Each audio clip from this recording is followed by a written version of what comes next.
हरि ओम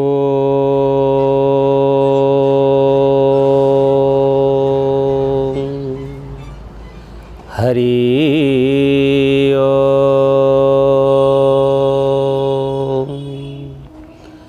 हरि ओम।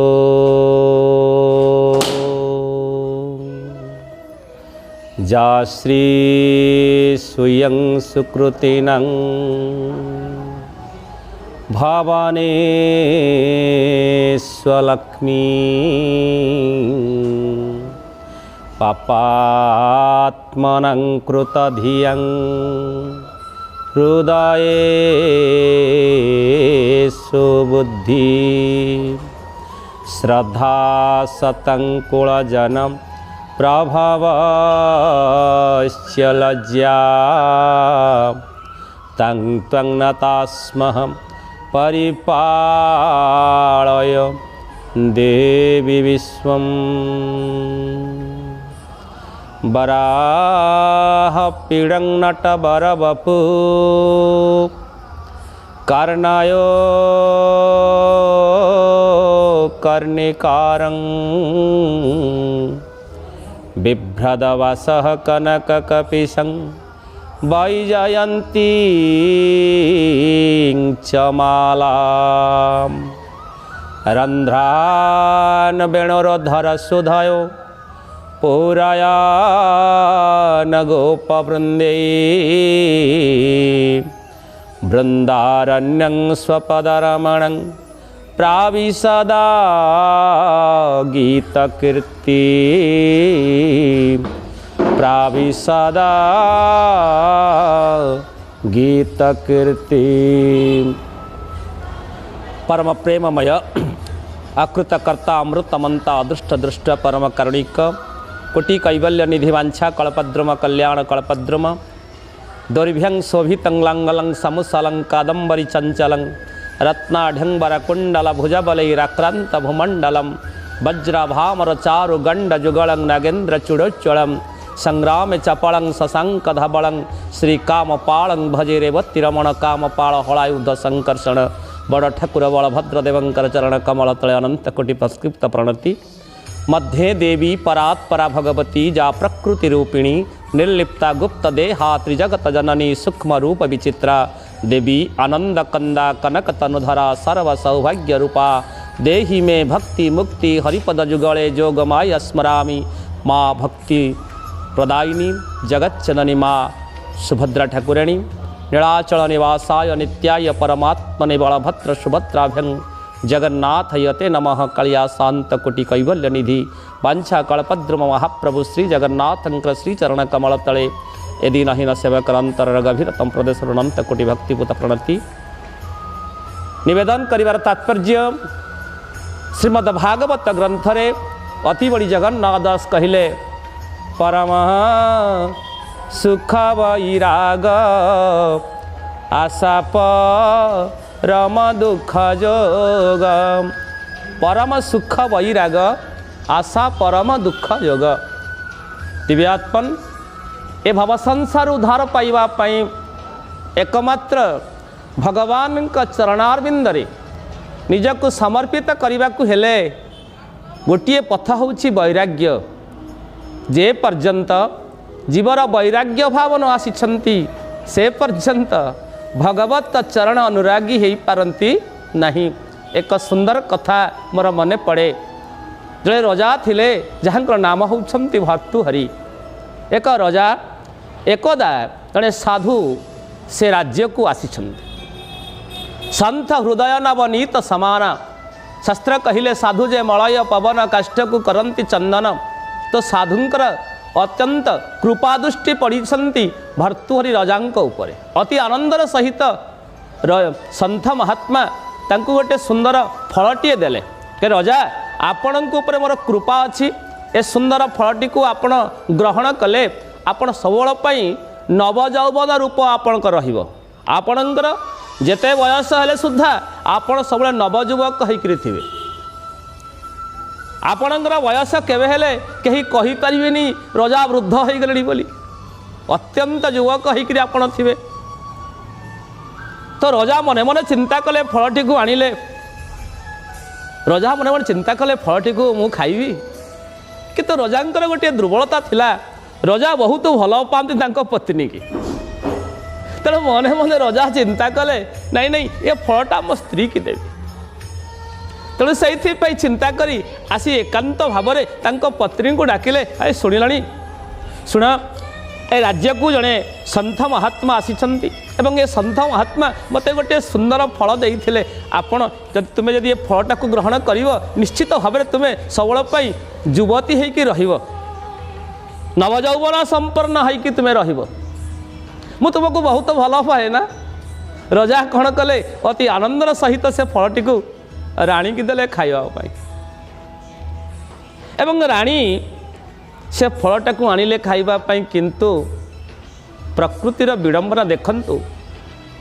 राणी किंतु बहुत भल पाती से राज्यर सेनापति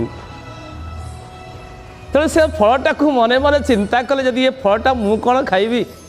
मु तो बहुत भल पाए सेनापति कि ना तेणु राणी कौन कले से फलटा को लुचेक रखिले एकांत समय मध्यरात्र प्रत्येक दिन सेनापति आसंती राणी सहित मिसवा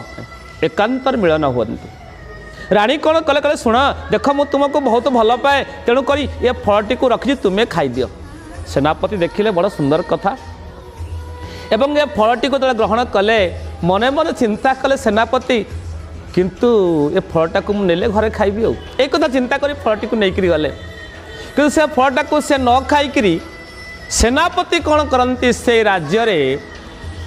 रजांक दरबार रे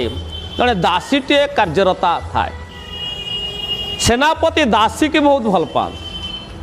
मने मने चिंता करे फलटा को मु दासी की देदेवी मुझे बहुत भल पाए तेणु से फलटा को नहीं दासी की देदेले तो दासी से फलटी पाइला दासी कहले फलर महत्व कौन ना शुण ये फलटी को पाइले तुम्हें सब युवती होगी रहिबो अत्यंत सुंदरी है तुम्हें रहिबो से तुमको बहुत भल पाए ना से फलटा को तुमको देली तो माने दासीटी से फलटी को पाई रखिला कि दासी भल पाए क्या ना रजा को दासी कौन कला अरे मु तो बहुत भल पाए रजा को ना कथार अच्छी रजा हूँ श्रेष्ठ रजा को भल पाऊ दासी कौन कला से फलटी को नहीं रजा पाखे पहुँचीगला रजा पचारे कौड़ा आसीछ तुम्हें ना देखु मु आपन को बहुत भल पाए गोटे सुंदर फलटीए खाई एवं ये फलटी को आपण खाइले आपण सब युवक कहीकि रहिबे आपण वार्धक्य आसबनी आपण को जराग्रास करनी आपण को वृद्ध अवस्था आसबनी सबल पाए आपण युवक कहीकि रहिबे मु आपण को बहुत भल पाए ना से ये फलटी को आपण को पाई रखिछि आ जेते बेले दासीटी फलटा को नहीं रजा को देदेले रजा मने मने चिंता कले बड़ विडंबनार कथा ये अरे यही फल तो मुझे जड़े साधु महात्मा पाखु पाई ये फल तुम्हें केमिति पाइल दासी कहूँ मणिमा सत कहबी जदि ये मुंड रही तुंड कह ना कह ना ये फलटा पाइली मु सेनापति पाखरु रजा संगे संगे सेनापति की डकैले परिवार बसिछंती पात्र मंत्री अमात्य परिषद वर्ग समस्ते बसिछंती भरा सभारे रजा पचारिले कहले सेनापति तुम्हें फलटा को कौठू पाइल ना मणिमा जदि ये तुंड रहिबो जदि ये मुंड रहिबो ताले तुंड कहिबो ना कुह सेनापति तुम्हें फल किपरि पाइल सेनापति कहउछंती ये फलटा मु रानी पाखरु पाइली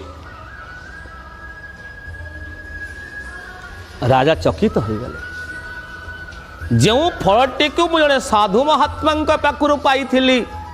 निज पाई मु बहुत भल पाए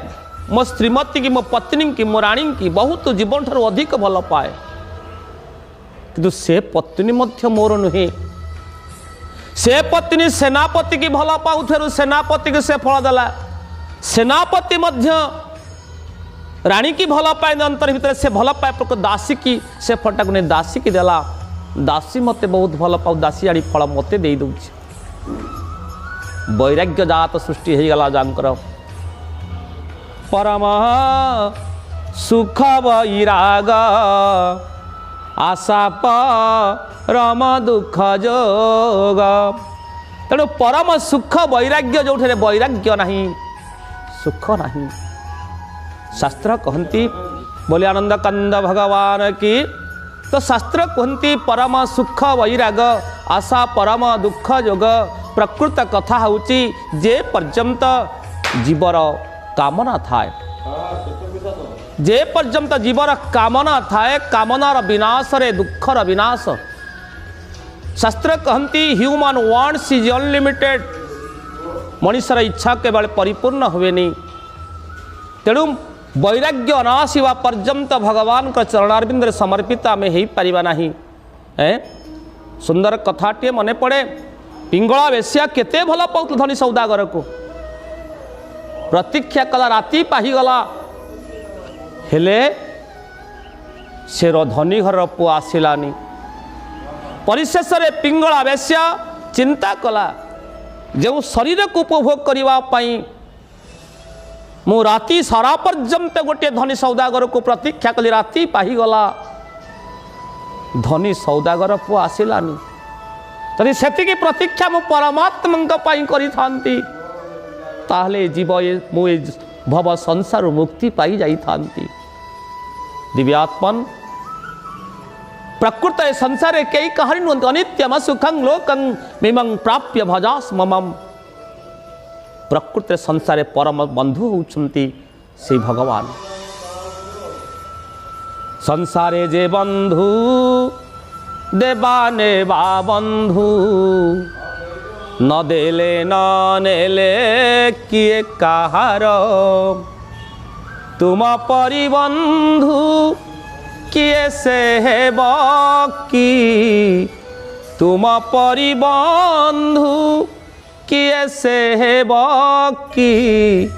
पूर्ण करी देव सुदामापुर